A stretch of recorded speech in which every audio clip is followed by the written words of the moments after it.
7, 4 minutos de esas entrevistas que siempre generan expectativa para el análisis, porque insisto en que en estos tiempos no basta estar informado, hay que intentar entender lo que supuestamente sabemos. Nos vamos inmediatamente a Orlando, Florida, vía Skype, para contactar a mi primer invitado de hoy, Jesús Seguías, presidente de Dating Corp, consultor político, electoral y gubernamental. Jesús, siempre es un placer, bienvenido. Muchísimas gracias y buenos días, Eduardo, saludos cordiales a todos. Bueno, avanza el tiempo, cada vez estaremos más cerca del 6 de diciembre. En días recientes yo entrevistaba a Andrés Caleca, me impactó cuando él dijo que desde hace rato se sabía que para este año correspondía, por mandato constitucional, unas parlamentarias y que la oposición tenía que prepararse, preparar sus postulaciones, estar dispuesta.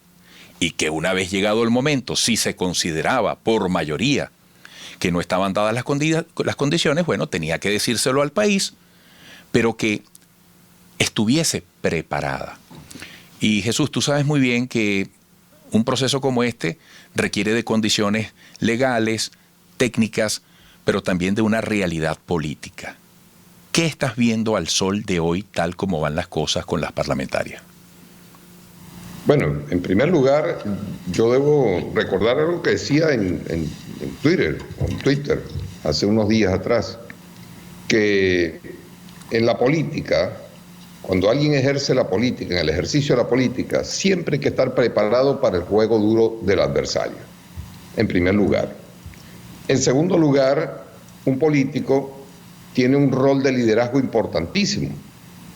En tercer lugar, un político no le puede decir a un país: mira, el enemigo es fuerte, por lo tanto, friégate, por no decir la palabra clave, y ve a ver qué haces.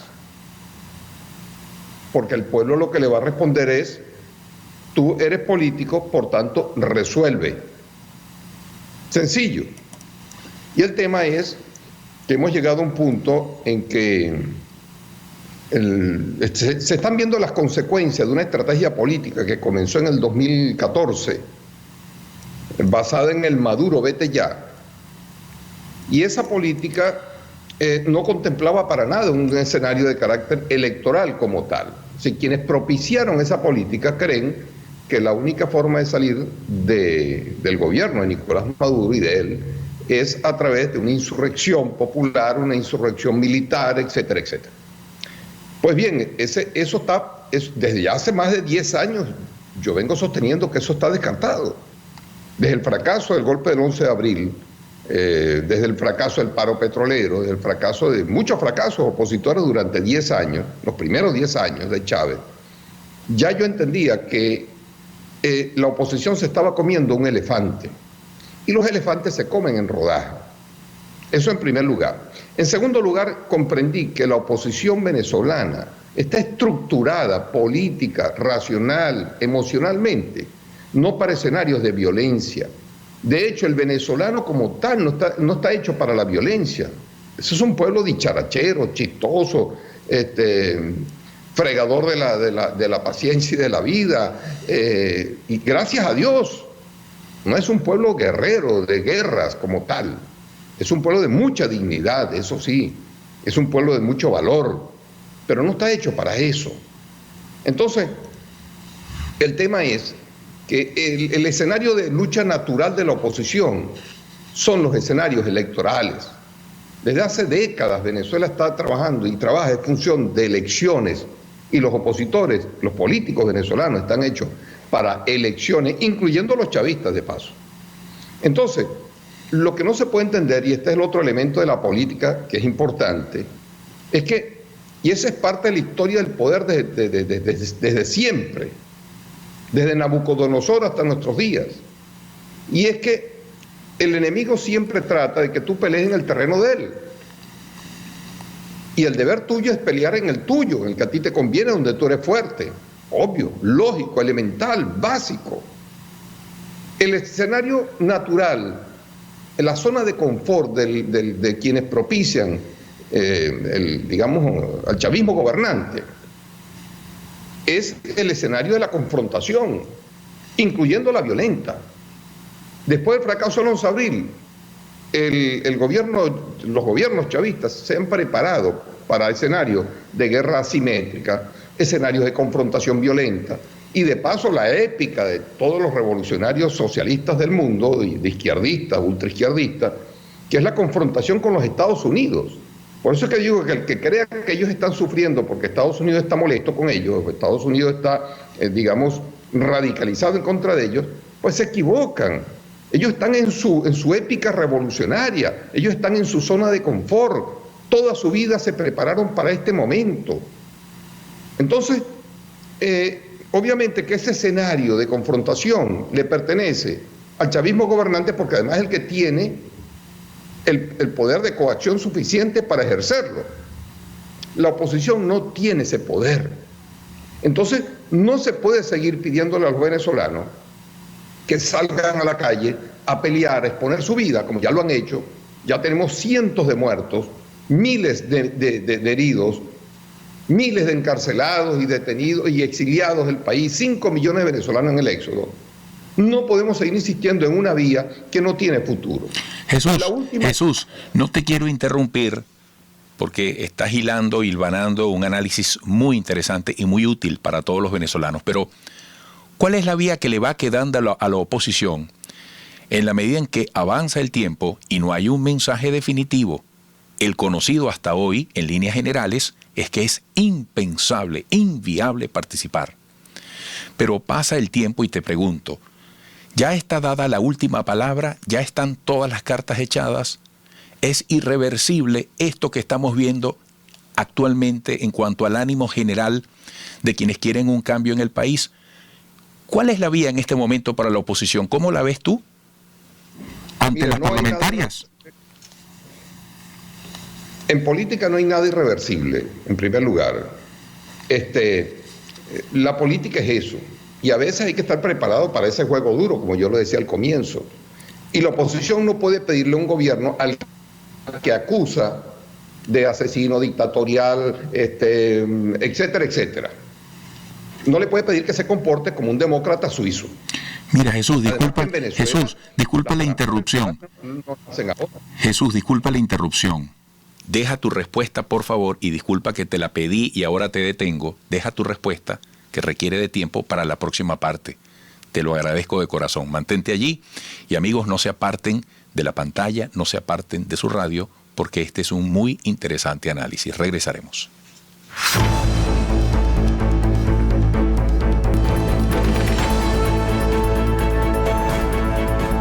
Bueno, decía Jesús Seguías, presidente de Datincorp, consultor político, electoral y gubernamental, en su interesante análisis vía Skype desde Orlando, Florida, que en política no hay nada irreversible.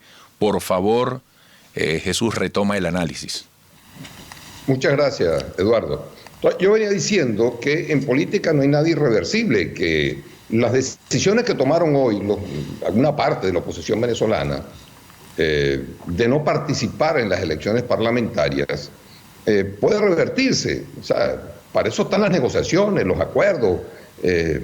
Por ahí hay argumentos de algunos venezolanos que yo respeto muchísimo, porque en realidad yo no acuso a esos venezolanos que en las redes sociales está pero endemoniado, despotricando contra las elecciones, etcétera, y con el proceso electoral pues que han convocado para el 6 de diciembre.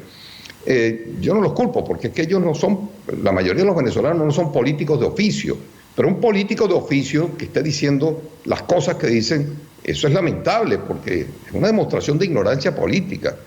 En primer lugar, de que si se eliminaron las tarjetas de los partidos tal o cual, entonces ya no hay posibilidad de participar. Yo digo, mira, que en momentos de la crisis como la que tenemos, no podemos apelar a aquello de que después de mí el diluvio, si no soy yo no es nadie. Hay muchas alternativas en Venezuela y la oposición tiene que hacer alarde de su capacidad, de su inteligencia política, alarde de su creatividad para inventársela y bypassear las acciones del adversario. Entonces, por ejemplo, en el año 2015 se fue con una tarjeta única, en el 2010 igual. ¿Por qué ahora no se puede ir con una tarjeta única de tantos partidos que están inscritos que son partidos claramente opositores? Entonces, yo digo que ahí es donde faltaría la creatividad. Lo que pasa es que la predisposición que existe no les permite mucho. Ahora, ¿con qué están contando mucha gente? Porque si ellos supieran que no hay más alternativa, pues lo entenderían mejor. Pero como están pensando que a Venezuela van a llegar los marines y están pensando que van a venir fuerzas militares internacionales a intervenir para quitar al gobierno actual, entonces, bueno, vamos a seguir jugando a la abstención porque vienen otras cosas mejores. E ir a votar puede significar sabotear lo que viene en camino. Pues eso mismo se dio en el 2018, cuando no fueron a las elecciones presidenciales el 20 de mayo. Ya estamos en el 2020 y no ha pasado absolutamente nada. Es decir, fracasaron en esa decisión. Fue un error gravísimo no haber ido a las elecciones presidenciales del 2018. Pero en todo caso, el tema es que están contando con que van a llegar fuerzas militares internacionales. Mira, hoy casualmente me desperté leyendo unas declaraciones de Mike Pompeo, el más duro de la Casa Blanca, en contra de Nicolás Maduro. Y acaba de decir que Estados Unidos va a seguir presionando como lo viene haciendo, igual que la comunidad internacional, pero que la decisión final depende del pueblo venezolano. Más claro no lo puede decir. Ahora, eso lo vengo diciendo yo desde hace tiempo y a ti te consta, y lo he dicho en tu programa. Una invasión militar internacional, una ocupación militar internacional no es posible. Y quien de la oposición le esté diciendo eso es un mentiroso. Usted, venezolano que me oye, no se deje engañar por políticos irresponsables. Eso no es posible, no porque no quisieran, sino porque eso tiene un protocolo que cumplir. Y Venezuela no cumple el protocolo de guerra que obliga a los Estados Unidos a intervenir militarmente en cualquier lugar del mundo. Eso ya pasó a la historia. No andan como unos cowboys por el mundo buscando a ver en dónde meterse y hacer la guerra. Eso no es así. Hoy existen muchas restricciones para que cualquier país del mundo vaya a ocupar a otro. Y cuando hablo de ocupación es porque es la última instancia, es la última carta que estaría sobre la mesa. Ahora, Jesús, te pregunto, y es oportuno dentro de tu análisis, para llegar a una decisión, sea cual fuere, en la hora determinante, antes hay que sentarse a hablar cara a cara, intercambiar posiciones, tomar una decisión estratégica mayoritaria. Esa dinámica es existente hoy dentro de la oposición. Se reúnen, conversan, están intentando definir un mensaje. Lo que pasa, lamentablemente, es que un sector de la oposición tomó el control de la estrategia opositora. Un sector que es una minoría, igual que cualquier otra. Pero ellos son los que deciden la política. Ese sector de la oposición decide la política de todos los demás. La mayoría de los partidos que forman parte del grupo de los cuatro, por ejemplo, está de acuerdo con que hay que ir a votar, pero no se atreven a decirlo. Se sienten chantajeados, presionados, etc. Y eso no es una actitud política correcta. Hay que darle la cara al país. Hay que decirle al país que todo lo que se vino aplicando desde el 2014 hasta hoy fue un fracaso y fue un grave error. Porque además se quemaron muchas fortalezas que tenía la oposición. Muchas fortalezas se quemaron gracias a esas aventuras irresponsables. Y así no se puede hacer política, no se puede jugar con la esperanza de un pueblo. Y los venezolanos necesitan la esperanza de que pueda ocurrir un cambio, pero un cambio verdadero. Aquí no se trata solamente de salir del gobierno de Nicolás Maduro. Aquí se trata de resolver la gran crisis que padece el país, la megacrisis que padece el país, que no es solamente política, es una crisis económica descomunal, es una crisis de servicios públicos descomunal, es una crisis de carácter, una crisis social brutal, marcada por el hambre y el éxodo de los venezolanos y la criminalidad. ¿Qué importancia, Jesús? Jesús, ¿qué importancia tiene hoy entender quién es Guaidó en el contexto presente y cuál puede ser su futuro? Mira, yo creo que Juan Guaidó necesita, como todo político, en momentos determinados hay que reflexionar y parar cuando las cosas no las está haciendo bien y reconocer tu responsabilidad. Eso lo tiene que hacer Juan Guaidó para preservar su futuro político. Él sabe que tiene su futuro comprometido con acciones que no conducen a ningún lado. Y yo creo siempre en la capacidad de enmienda de los seres humanos. Eso es parte de la naturaleza humana. Y yo aspiro que ellos reflexionen y entiendan que esto que se hizo está malo y que no se puede seguir haciendo. Que hay que darle un viraje radical a las políticas opositoras. Que hay que reencontrar al país, porque es que además la crisis de la pandemia debe obligar a todos los venezolanos, del gobierno, de la oposición, a ponerse de acuerdo, porque no tiene más camino, por Dios.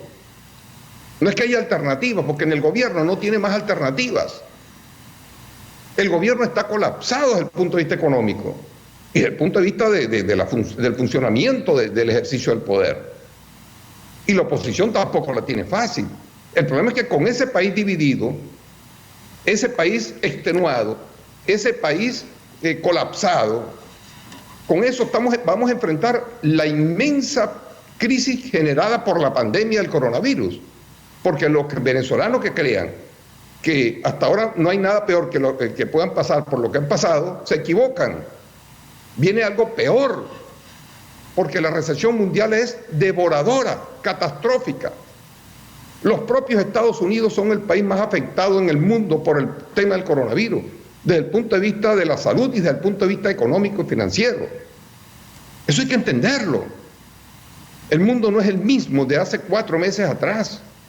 Estamos ante otra nueva realidad y el país no está preparado. El gobierno por sí solo no va a poder. Y la oposición tampoco va a poder. Jesús. El país debe estar en santa paz para poder reconstruirse. De lo contrario, no hay manera de reconstrucción nacional. Jesús, se me agotó el tiempo, pero este país extenuado, tal como tú lo describes, ¿cómo puede estar viendo a la oposición en este momento? Una oposición donde, por cierto, más allá del G4, hay actores que intentan gestionar acuerdos, hay actores que intentan emerger, hay actores que dicen que sí hay que votar, que no hay que abandonar los espacios. ¿Acaso en este momento puede estar dándose dentro de la oposición una movilidad en cuanto a lo que interpreta el pueblo sufrido de sus liderazgos? Mira, yo creo que están pasando cosas subterráneamente en el mundo opositor, sin duda alguna.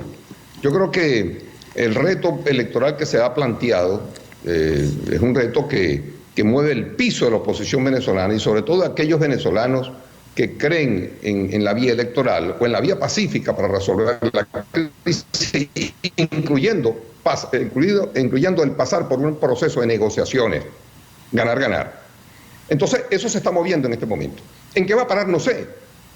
¿Llegará la oposición a tiempo para participar en ese proceso con la misma coherencia y con la misma orientación estratégica que tuvo en el 2015 y salió totalmente victoriosa? Yo no lo sé. Por eso digo, y le pido a Dios que le ilumine la testa a quienes dirigen la oposición venezolana, para que tomen decisiones correctas, que no lleven al país a una nueva frustración, que no sigan construyendo la desesperanza, sino que pongamos a construir una nueva esperanza en el país. Hay que hacerlo urgentemente y con lo que tengamos a la mano, no con criterios, no con fantasías que no están en la mente de nadie. Qué bueno que Mike Pompeo, repito, dijo lo que dijo ayer o hoy. Ya, Jesús, lamento ponerle fin a esta entrevista. Siempre interesante, te lo agradezco y sé que volveremos a hablar en el corto plazo. Un gran abrazo. Un gran abrazo, Eduardo. Saludos a todos y bueno, sigamos, el país sigue. Amén. Jesús Eguías, amigos, es presidente de Datincorp, consultor político, electoral y gubernamental. Qué interesante análisis. Regresaremos.